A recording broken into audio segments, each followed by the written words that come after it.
So beautiful. Oh, I don't know, I wasn't expecting that one. Yeah, they're just the great it's just so great. This is why it's so nice to not have makeup on. Thank you. Meghan Markle's name has officially surfaced in connection to Epstein, and this time it's confirmed. Because here's what we know: Epstein's flights weren't casual. People didn't just hitch a ride for fun. These were exclusive planes reserved for a very specific crowd. And while not everyone who flew with him was involved in criminal activity, the sheer volume of high-profile names linked to those logs has already shattered public trust. So when Meghan's name comes up, it matters, especially since she spent years distancing herself from anything remotely scandalous. No one's saying she was involved in anything illegal. But if there was ever a time to be transparent, it's now. Instead, we're met with silence. Let's just say, this isn't about shaming. This is about revealing the parts of the story that Meghan never wanted you to see. She is the most insecure person I have seen in the public eye in a long time.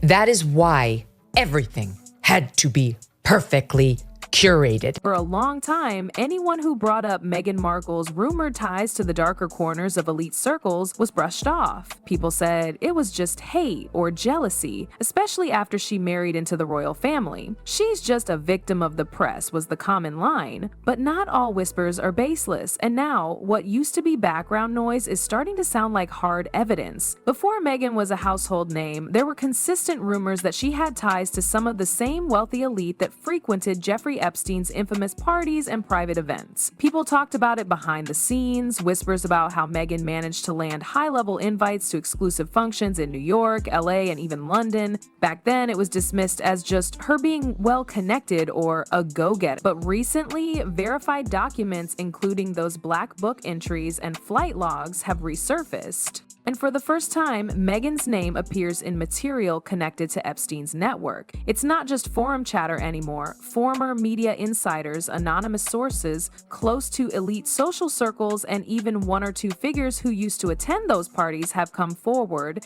They're saying what used to be speculation is now provable. No, this isn't some wild Reddit thread. These are insiders finally talking, and what they're saying lines up with what people were speculating years ago. Meghan didn't just happen to be around the rich and powerful, she was actively part of that world. Let's rewind to a time before the royal titles and media deals. Meghan wasn't yet a household name. She was trying to make it as an actress, landing small roles and building her image. And like many aspiring celebrities at the time, she found her way into the yacht party circuit. These weren't just beach parties, they were invitation-only events where ultra-rich businessmen, power brokers, and celebrities mingled. It was less about fun and more about access. The yacht circuit was a known space for networking, where deals were made, connections were formed, and image building was strategic. Multiple insiders have pointed to Meghan being a regular on that scene, not just as a guest, but as someone who knew how to play the game. She attended parties along the Mediterranean where models and actresses would network with high-level figures in finance, entertainment, and politics. She wasn't the only one. Other names connected to those circles include Lindsay Lohan, Naomi Campbell, Ghislaine Maxwell, and even Princess Eugenie, who had overlapping social ties with Epstein through mutual acquaintances. It was a small, powerful circle, and Meghan, by several accounts, moved within it comfortably. We're not judging. Many hustled through those waters. But Meghan's story has always skipped this chapter. Publicly, she's painted her early years as a solo grind, waiting tables and auditioning. But if these yacht-era connections are true, then her rise may have been far more calculated than we were told. I had no idea, which probably sounds difficult to understand here. Epstein didn't just throw parties. He knew exactly who to invite, who to connect, and which circles to merge. His operations spanned Hollywood, Wall Street, royalty, and politics, and he often used social gatherings to pull strings and create leverage. People who attended those parties didn't always realize what they were stepping into, but by being there, they became part of the network. When Meghan's name appeared alongside individuals known to be part of Epstein's social group, it raised flags. There's a short list of overlapping names who are now being scrutinized again in light of renewed investigations. Some of these individuals also appeared in the infamous Epstein Black Book or attended his properties. According to sources close to former event organizers, Meghan's appearance at least one private event included attendees who had direct ties to Epstein and Ghislaine. Again, no one's saying Meghan was involved in any crimes. But these connections weren't just coincidental. She was in orbit, and that orbit has gravity. What makes it more serious is how consistently her early social climb overlaps with names that keep turning up in Epstein's world. Whether it was charity events, yacht outings, or quiet dinners hosted by mutual friends, Meghan was often there. And now people are finally starting to look closer. She spent years building a public image of control, of empowerment, but if even a fraction of these links are real, then we're not getting the full story. As Meghan's star began to rise, the PR cleanup behind the scenes kicked into high gear.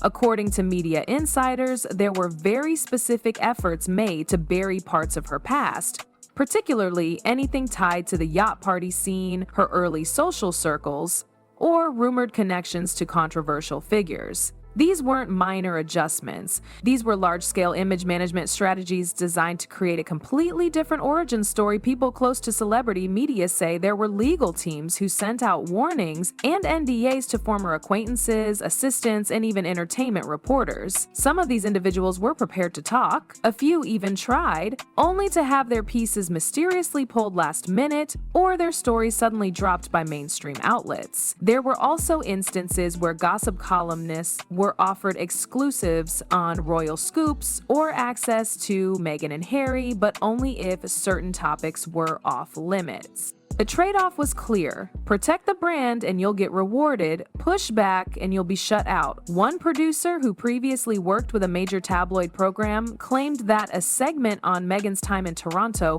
was scrapped at the last minute. No official reason was given, but those on the team were told to stay away from anything that might affect royal relations. Another source from a now-defunct lifestyle blog said that early photos and articles of Meghan attending luxury events with shadowy figures disappeared from their archives, either scrubbed by legal demand or deleted in exchange for future collaborations.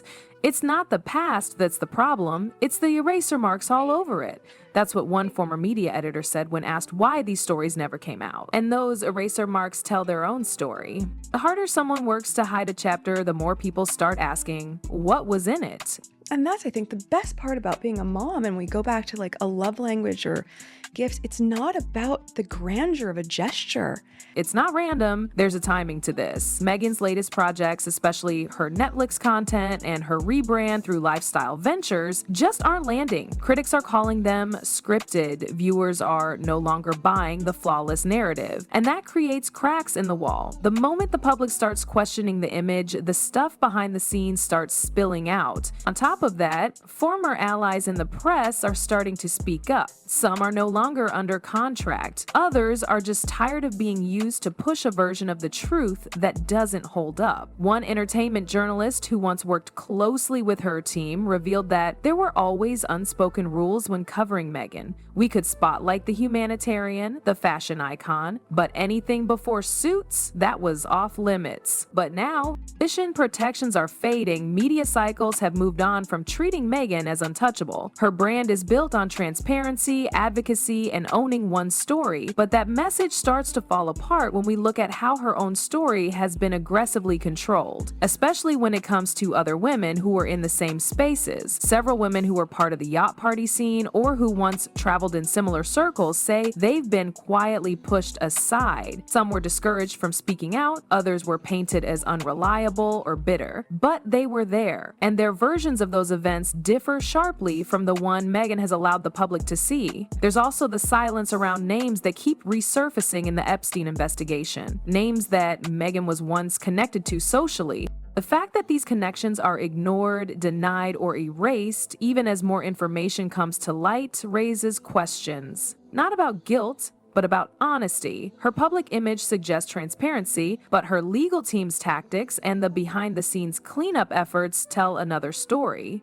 It's a contradiction that's hard to ignore. Now I know so much, and I'm so glad I didn't then. because I could just authentically be myself without so much preparedness. At this point, Meghan has two clear options. She can finally speak, not through a press release or PR statement, but with real honesty. She could address the rumors, acknowledge the past, and own the parts of her story that were left out of the spotlight. If she did that, she might regain some of the trust that's slipping away. People don't expect perfection, they just expect honesty. But so far, Meghan's pattern has been the opposite: tight control over the narrative.